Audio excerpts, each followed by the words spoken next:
Hello everyone. I'm so excited to be here. My name is Victoria. I'm with Ugly Ventures, and we're here to talk about how to prepare your business for growth and investment. So, if you're here, I'm going to go ahead and dive right in. We've kept a couple minutes to get everyone in and settled. But I'm going to go ahead and dive right in. And I want to explain that today in the presentation, it's really going to be talking to people that are thinking about funding or just getting started with the process and don't know where to start. But if you're already sort of in the middle of a funding round, one of your first funding rounds, and I hope that this gives you some good ideas and some ways to sort of improve the current process, because it is a very special time to be fundraising. So our goal, of course, is to develop, put a little bit of a strategy behind how you're finding investors and how you're marketing to investors and communicating your business. And I'm going to go through two sections there. First, sort of about finding the investor and some ideas to do that. And then, how to improve your deck and what are the things that you're really going to want to be communicating to potential investors to hopefully land that pitch meeting or that deal. So just to go ahead and get started, a little bit about me, so you know who you're talking to, who this voice is behind the screen. I'm Victoria. I am the co-founder at Ugly Ventures, and I also work as a fractional chief marketing officer for startups, primarily helping to create and execute sales-focused marketing strategies as startups grow, usually as they're preparing for a funding round. And I also continue execution after funding has been secured if needed, before really permanent teams are built out. So I'm really like a holdover as marketing teams grow to give sort of that higher level strategy, that experienced CMO level to startups that oftentimes can't afford it. So I also, at the beginning here of the presentation, put my contact information over here if you want to reach out, but can't stay till the end of the presentation because Lord knows things come up these days with all this craziness.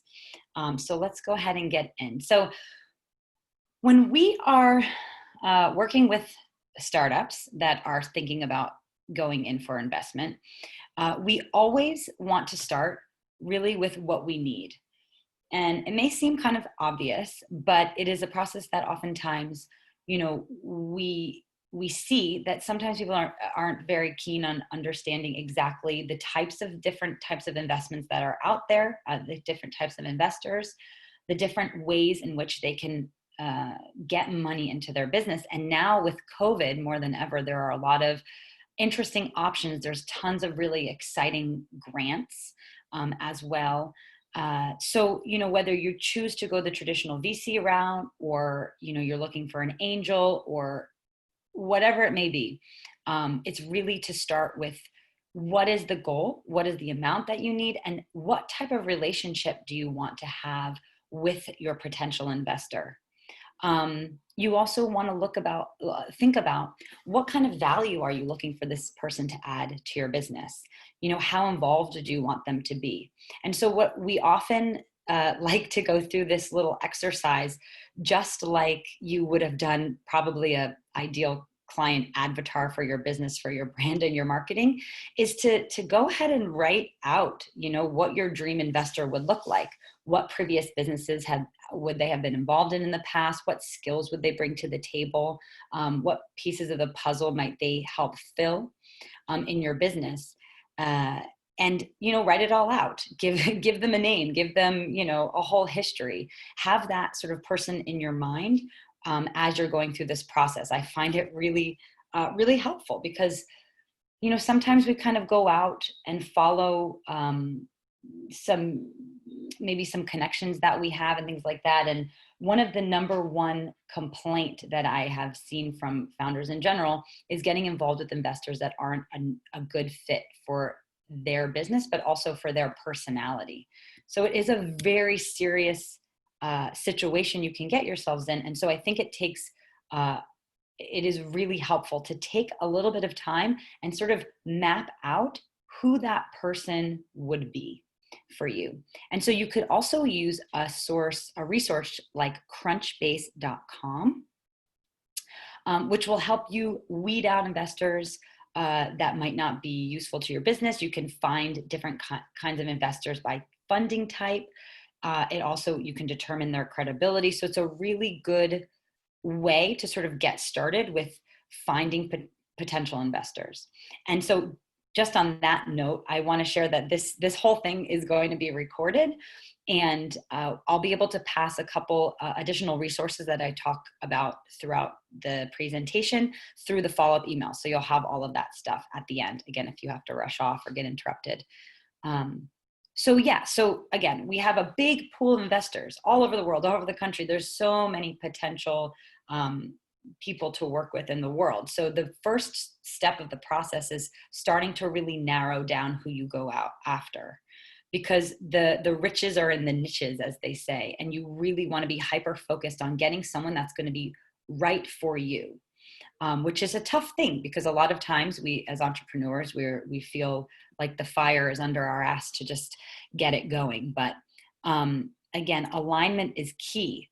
So do research, do lots of research. So once you've developed that ideal avatar for your investor, go ahead and start doing some really deep research on the people that you are thinking of approaching. Once you start that weeding out process, one of the biggest complaints I get from the investors in our network is that, a lot of founders just blindly send their pitches. They're just mass sending pitches. They're not thoughtful. They're not tailored.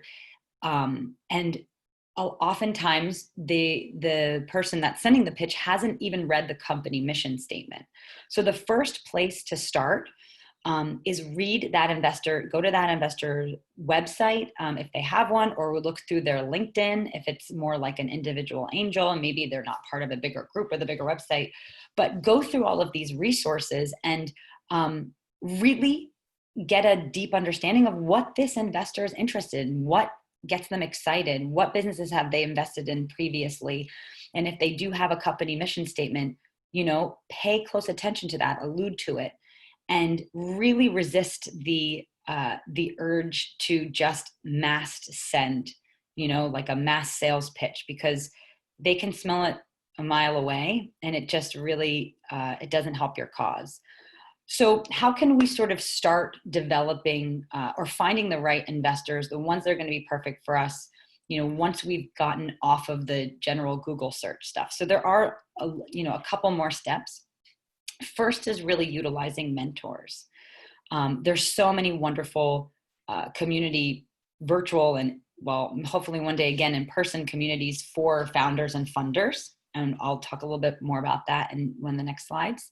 But the best way we're going to find our investors is to go through our network. But we have to be very careful and thoughtful in how we approach developing this relationship and nurturing. So we, kind of start honing in on these potential investors. We ask around, we utilize the opinions of mentors, we read their mission statement, we make sure their goals are aligned with the goals of our company, that they've, previously invested in companies that would be similar to our business model, that they themselves have a track record. You could read reviews of investors. You can ask for references, which I think some people don't realize, but any good investor would be really happy to share references of companies and founders that they've worked with previously. Because again, even if the mission aligns and on the outside things look really keen for how it would work, how that person would fit into your business, the sort of I guess you would say like the other side of the coin is, even if the mission is one way, we want to make sure that the personality really fits, right? And that's where reading these reviews and getting these references are really important, and just getting clear on the reputation socially of that investor. And one of the reasons is, the investor you're bringing in as part of your company. And you want to make sure that even the personal life of this investor aligns with the vision and goal and mission of you and your business. You don't want to be, caught down the line in a situation where an investor is engaged with something that is very against your moral code, for example, or, that they're also investing in companies that are also against maybe the fabric of who you are as a person. So doing your research is really important. And there's another website called thefunded.com where you can also vet potential investors as well and get all of this kind of juicy information that's a little bit, outside of reviewing their website. So the next step is really building those genuine relationships. And this takes time. It really takes a lot of time and effort. And so getting introductions, really getting into a community like SOGAL or EO, which is Entrepreneurs Organization. EO is an international organization of founders, but has a lot of great resources, and there's a lot of funders that are connected to that organization. And a community group like SOGAL, who I am the chapter leader for SOGAL here in Miami. And SOGAL is also an international organization. It's a nonprofit focused on bringing together founders and funders and fostering the next generation of founders and funders, focused really on traditionally underserved founders and funders, really helping to kind of breed the next generation of funders with a heavy focus on women, people that maybe wouldn't normally be in the position to be an investor. There's a lot of education on that side. So SOGAL is a really lovely way to expand your network as a woman, especially where you could come in contact with many funders that are interested in projects that have female founders. But once you, of course, you sort of you're making those introductions, you're kind of you're driving with, getting an idea of maybe the investors that you might want to approach. I really wouldn't recommend, again, just blindly sending your pitch deck. I think establishing a relationship, and just as a sidebar, a lot of the investors that I have in my network, for example, are a little bit on the older side. And what I have found, if you're dealing or if you're coming into the world with a lot of older men, for example, I've found it really helpful to be consistent, reaching out, asking for advice, picking up the phone if you feel comfortable to, just to talk and ask them about their experience and ask them about just their lives. I think this is sort of you think about building a friendship, and maybe that investor won't end up funding you, but it's those relationships that are going to get you into that next level network that's really going to be a wonderful place for you to find an investor. And oftentimes, there's a trail, right? The investors can lead you, and that introduction to another investor is really priceless. So it's really consistent. A consistent reach out is key. And what I, from a marketing perspective, what I think is a really great plan is to just have a scheduled, consistent reach out by email, personal emails. I wouldn't slap everyone onto a newsletter, for example. I would hone in on those 10, 20, 30, 50 even investors, and I would just bang out once a month just a really genuine personal email. And again, sharing relevant news. And you're going to want to start building an idea for them about your personality, your passions, what your goals are, and this is key, how you follow through on your goals, right? You want to showcase yourself as a brand, because 90%, a lot of why an investor chooses to invest in a certain company has to do with the founder and the team, that they believe in that team and that founder. And so really taking the time to cultivate that relationship, but also strategically adding that information about yourself, your team, your accomplishments, is really going to help build that picture for these contacts of yours. So really, but key not to put someone into an email list. It's that genuine relationship and that give and take. And then, of course, you can ask, you can make that ask, but we need to do that when the moment is right. And that's really key, because there's a lot of personalities on both sides of the fence. And I feel like a lot of it is a gut instinct. Some investors are really keen to kind of cut to the chase.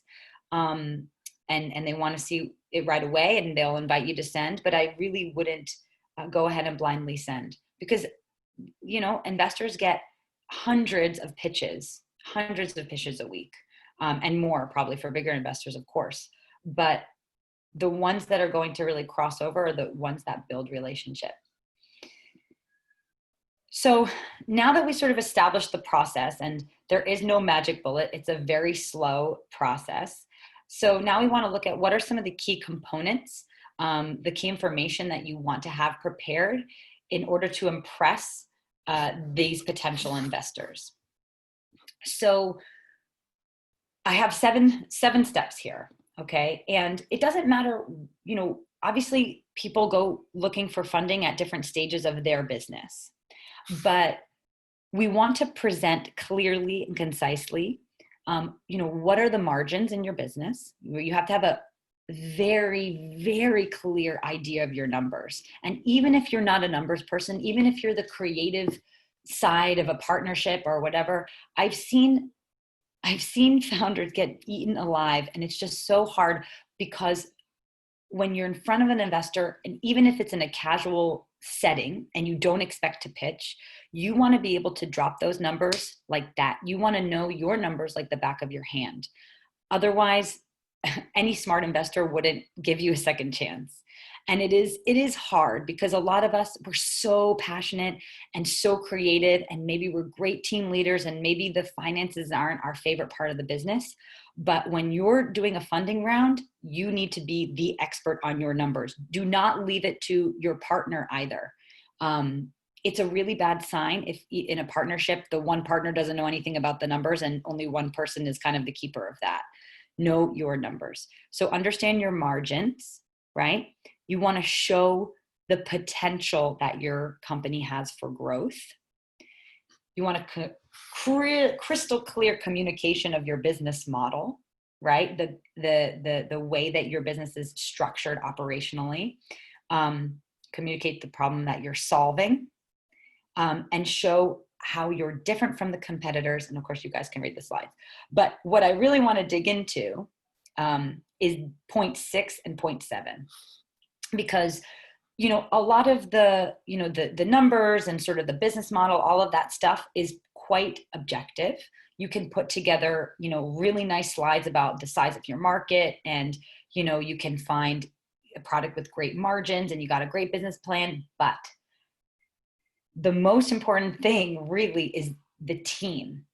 And I'm guessing that there's people from all over the country, but I'm going to speak a little bit to Miami and South Florida and what my experience has been with investors here as a community leader through SoGal. So I've had a great opportunity to talk with a lot of investors, angels, VCs, institutional investors, like across the board.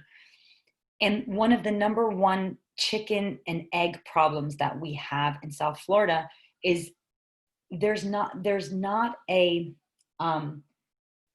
I guess a reputation in this part of the country for having these strong execution teams, right? And there's not world famous accelerators down here. There are some excellent accelerators, but the university programs, the accelerators, we don't have those notoriously famous programs here in South Florida, which makes a lot of times some hesitation for investors. So I feel like this point is going to be one of your biggest challenges if you are here in South Florida, to really show that you have the best team behind you to execute, that you as a founder are the best leader to execute this business. And one of the greatest ways that you can prove that point is with this 7th point, is about traction. So traction is like of course, the buzzword that everyone loves to talk about with investors. But the best way that you can prove that you have loads of potential is to show traction. And I wanted to dig a little bit deeper into ways that you can prove that you can create traction in your business, because a lot of this is the marketing side, which is what I really focus on for startups. And it's all about really connecting and building the relationship with your customers. And the way that you do that is you start at the ground floor with your brand. One of the things that I do before I'm engaging with any client, and it's a really interesting practice for any of you that are listening right now, or even if you're just thinking of starting a brand, because we have different levels of founder here. But the process of making sure that you have absolute clarity on your brand, your mission, your value, who you serve, who is your target client. Know everything about them. Just how I said previously about making your ideal investor avatar, everyone hears about that with branding, right? Your ideal client avatar. Dig as deep as you can. Dig deep into the data and your metrics. Understand, as well as the financials, I'm getting as intense as the financials, but understand your customer better than anyone on the planet, because this is really going to prove also the potential of your business. And I would say, because again, in South Florida, in this part of the world particularly, we're not seeing these deals being made, these big investments coming just from ideas alone. I mean, that of course that happens, but it's not really happening in our community. We want to see mature businesses, well thought out businesses with traction. That's sort of, as a community leader with SoGal, this is sort of and CIC also mission, helping to cultivate and elevate the level of all the startups that we have here in South Florida. But again, having customers is just the best proof that you know what you're doing, that your business has excellent potential, and that the investment that's coming in is just going to expedite that growth exponentially, right? And so crafting a really tight marketing plan is a really great way to start. Know your customers, know where they are. Don't be everywhere. Be where they are. When we're starting up, we have limited resources. Do not do everything. Focus on that customer, where they are, their customer journey, how they shop, how they want to convert to buy your product or service. Know them like the back of your hand. Cultivate relationships. Have exquisite customer service. Gather reviews. Gather feedback from clients. All of this is going to be really great ammunition for your pitch deck. And it's really the number one thing I think that's going to help push, especially in this area, founders like to that table in a more serious way. So these are sort of the two sides of the coin that I really wanted to chat about. But what is really exciting for me is to spend a little time learning about you guys and where you are in your challenges. And, I do have a question, which I'll get to, if I can figure out how to get to it. But one of the things that I'm most passionate about is really building this, the founder community in sort of traditionally underrepresented places around the country. And Miami has a lot of promise, and we have a lot of incredible founders, and there are quite a large number of funders here across the state. And I see that a lot of issue lies in that connection, being able to show the investors the real potential of the founders here, and to help the founders really get to where they need to be in order to present something that's really strong to the funders. So let me see if I can get to the question. 1 second. Oh no, that's in Canva. No, hold on one second here. Okay, so I have one question that is, hold on. Hey, Victoria, I'll go ahead and help you reading them out for you, okay? Oh, sorry, I can't click on, it's not opening. No worries. So we have Allison that says, in a market that is changing so much, do you have any strategies or specific layout on how to map out the road to success on 2021 for an investor? Yeah, you know, this question I've been fielding a lot, and I've actually talked directly to both sides of the coin, the founders and the funders. And I think we want to look at approaching this post-COVID era as being very different, and that we have to do something very special with the way that we're presenting our pitch decks, the way that we're talking to investors. And I would say getting that strong foundation is super duper important. But what investors want to see now, it really lies in that business plan and that ability to pivot. So a lot of that comes in the confidence of the team. But what I've seen some founders do, which is really interesting, is because of all the uncertainty, to be presenting different scenarios, different sales channel scenarios, selling to different segments, sort of exploring or doing market research on a couple different segments or a couple different situations, and doing that also on the supply chain side. So supply chain, of course, has been a mess, like a historic mess. And so there is a lot of hesitation for doing products, for example, with a complicated supply chain. So being able to work out different scenarios or showcasing that you have a strong relationship with your like logistics provider or your freight forwarder, if you have sort of a product that goes through that long logistics process, is really helpful. Because what investors want to see is that agility with the founder. They want to see an agile business, because that's what everyone has had to do. And it's the ones that have been able to pivot and take things online if they didn't expect to, or reimagine other ways to deliver a service or do a home subscription. Thinking outside the box is a really great way to kind of show how you're safeguarding their investment. Great, thank you so much for that, Victoria. Then Angel says, how do you identify what changed in target markets during the pandemic? So for your individual business, the target market for your individual business changing, well, there has been a lot of really interesting research, and I know Harvard Business Review has done a number of studies, not just in this pandemic, but also in the 2008 recession, which is really helpful to do some research on 2008, to look at buyer behavior and how it changed through previous recessions, because you can see a pattern.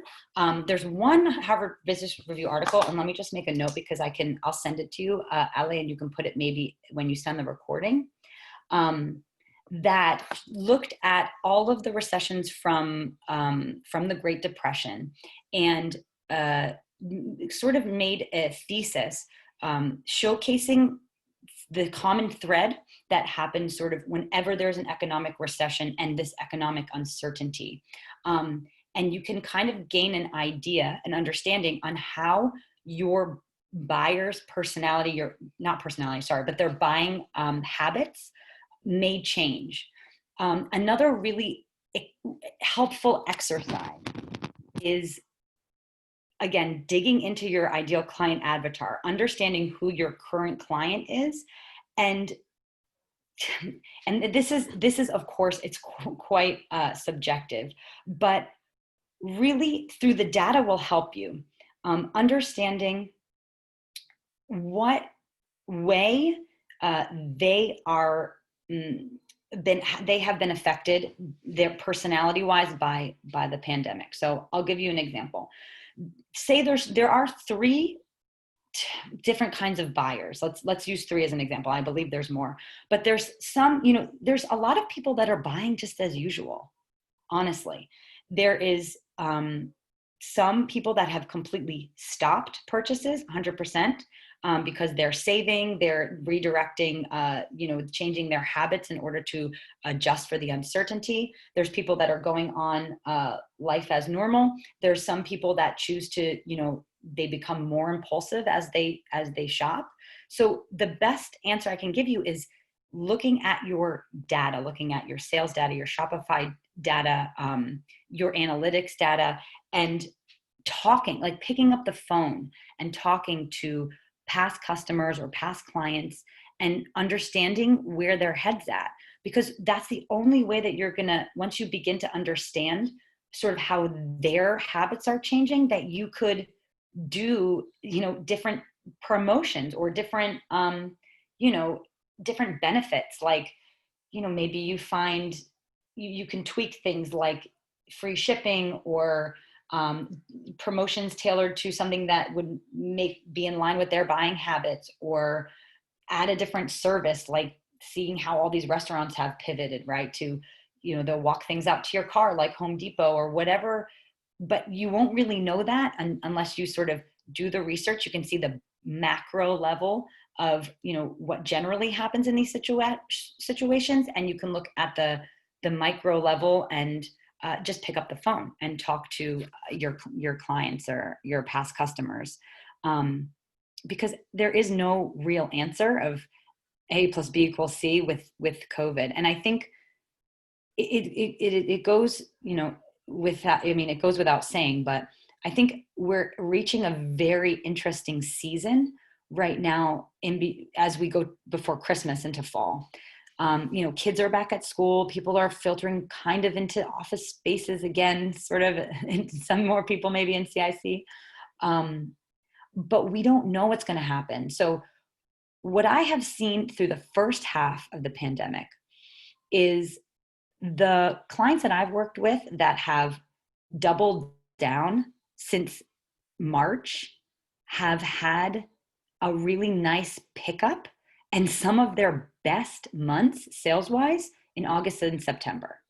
So what that tells me is, do not let your foot off the gas ever. Be relentless in sales and marketing to your customers.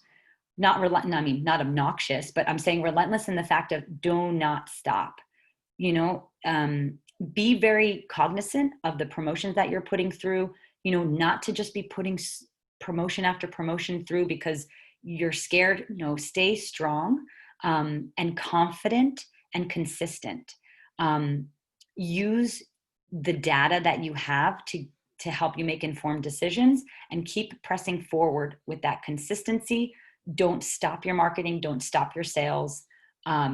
Because again, the proof is in the pudding for people that I know some companies that had, fired all of their subcontractors, had to let a lot of people go. And, the founders that are typically, that's the first thing to go. You kind of stop pumping money into marketing.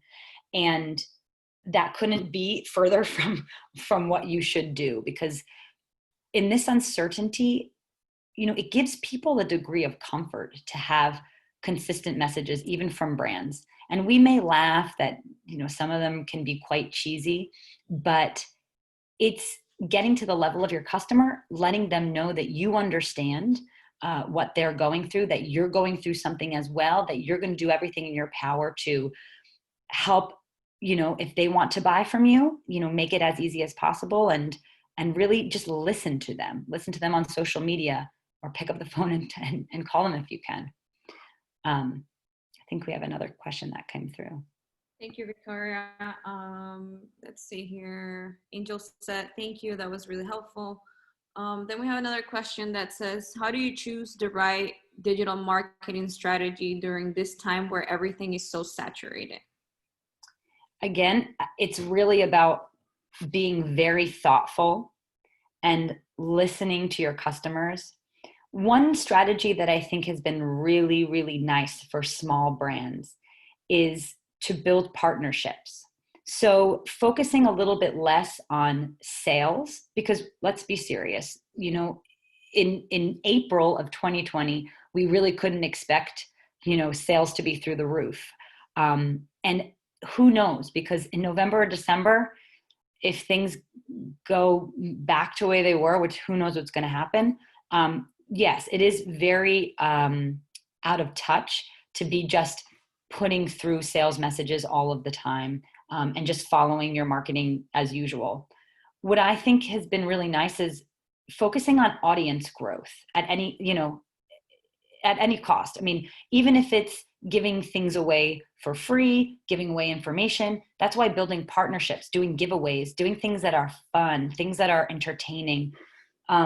There's so many really brilliant campaigns that have also come out through this whole thing. And it's not the call to action to buy, buy, buy. It's about giving comfort, feeling united, and really just taking a genuine approach. Some people feel really icky to marketing, but again, the businesses that I have seen that have been consistent and thoughtful, again, have reaped the rewards, because it's been like incredible to see, businesses in my network that are, again, have had like over last year's sales, like incredible months. So yeah, that's how I would look at the strategy. It's about the thought behind it and being very sensitive, because I think there's also, I mean, what I have personally felt is whenever that message gets less sensitive, especially on the services side, that there has to be a level of degree and care. I think there's a lot of, that give marketing strategy, and then kind of the asking for the sale. There's not a perfect formula, but it really is, has to be done in a way that makes people feel not exploited, that, because we're all going through this crazy thing. And so it just takes a bit of creativity and a little bit of thought. And this is something that, like, not to pitch myself at this juncture, but I'm happy, like, over LinkedIn, on the phone, for free. I do sessions just to, like, kind of hammer out some ideas on how, to help give you some specific ideas on what you could maybe do to prepare yourself for Q1 of 2021. And just, different ways that you can pivot, different ways that you can approach the marketing that maybe will feel a little bit more genuine, and some ideas on how you can listen to your audience. Because again, it is, anyone that thinks that they have the answer is full of shit, because this is it's just a time to really be listening and testing things out. Do that, A/B testing on the copy, I think, has been really, really helpful.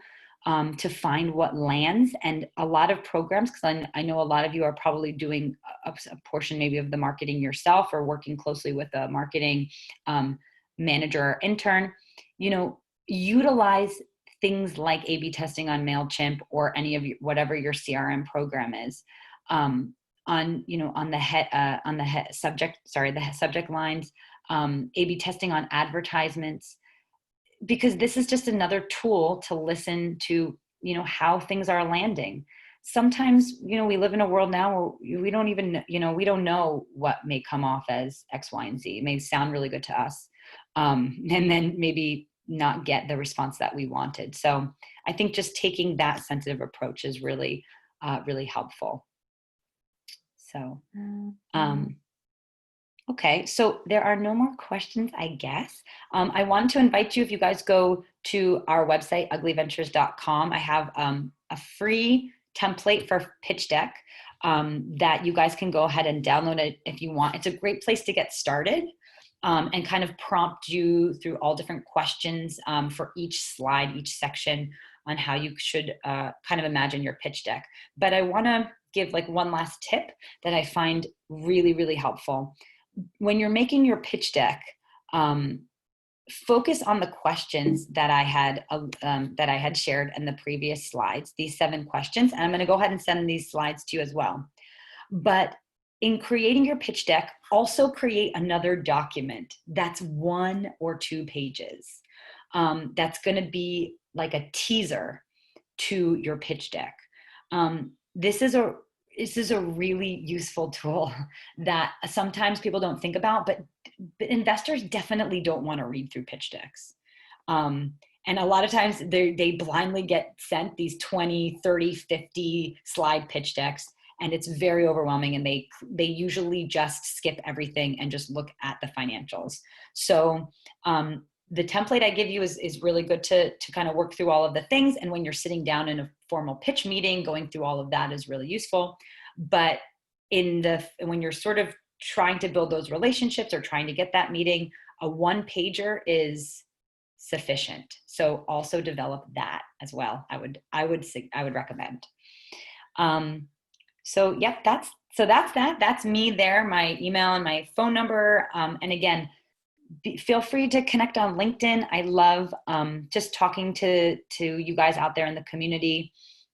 If you're interested in joining SoGal, also ping me, and I can get you all the information for that. That is a completely free community, and it's a great way to meet other founders and exchange war stories, and also get some great introductions to funders as well. And there's a lot of great education, just like as in CIC, there's webinars like this. So I really appreciate you guys taking the time to go through this webinar with me. I know it's a crazy busy time, and I wish you all luck in this journey, and please reach out if you have questions.